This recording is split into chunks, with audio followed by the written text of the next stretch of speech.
بسم اللہ الرحمن الرحیم۔ السلام علیکم احباب، ایک بہت ہی دلچسپ واقعہ ہے کہ ایک بادشاہ کے دربار میں ایک اجنبی نوکری کی طلب کے لیے حاضر ہوا۔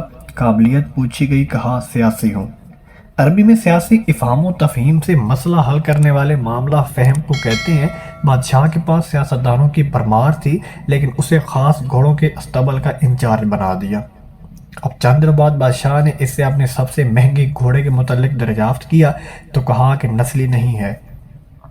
بادشاہ کو تعجب ہوا۔ اس نے جنگل سے سائس کو بلا کر دریافت کیا۔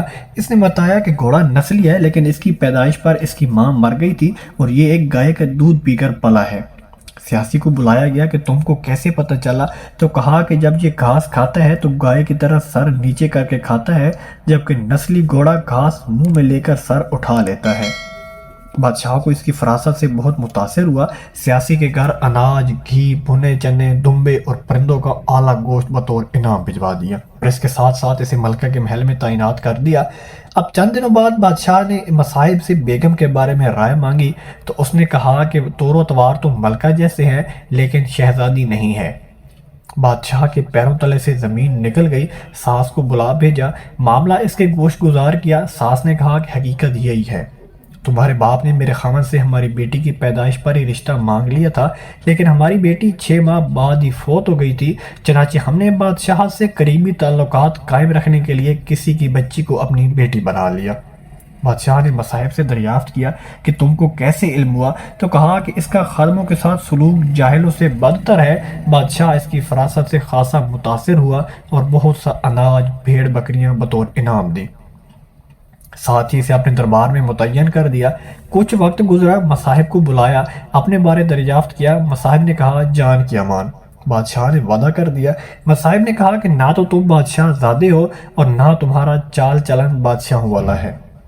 بادشاہ کو تاؤ آ گیا، مگر جان کی امان دے چکا تھا۔ سیدھا والدہ کے محل پہنچا۔ والدہ نے کہا یہ سچ ہے، تم ایک چراواہے کے بیٹے ہو، ہماری اولاد نہیں تھی تو تمہیں لے کر پالا۔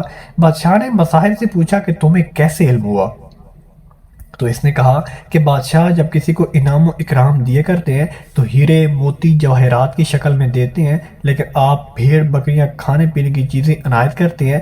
یہ اسلوب بادشاہ زادے کا نہیں، کسی چراواہے کے بیٹے کا ہی ہو سکتا ہے۔ احباب، عادتیں ہمیشہ نسلوں کا پتہ دیتی ہیں۔ عادات، اخلاق اور طرز عمل خون اور نسل دونوں کی پہچان کرا دیتے ہیں۔ احباب، میں امید کرتا ہوں آج کی ویڈیو آپ کو اچھی لگی ہوگی۔ اگر ویڈیو پسند ہے تو پلیز میری ویڈیو کو لائک اور میرے چینل کو لازمی سبسکرائب کر دینا اور بیل آئیکن کے بٹن پر کلک کر کے آل پر کلک کر دینا تاکہ ہر آنے والی نئی ویڈیو کا نوٹیفیکیشن آپ تک پہنچ سکے۔ ملتے ہیں انشاءاللہ نیکسٹ ویڈیو میں، تب تک محمد اسلام کو دیجیے اجازت۔ اللہ حافظ۔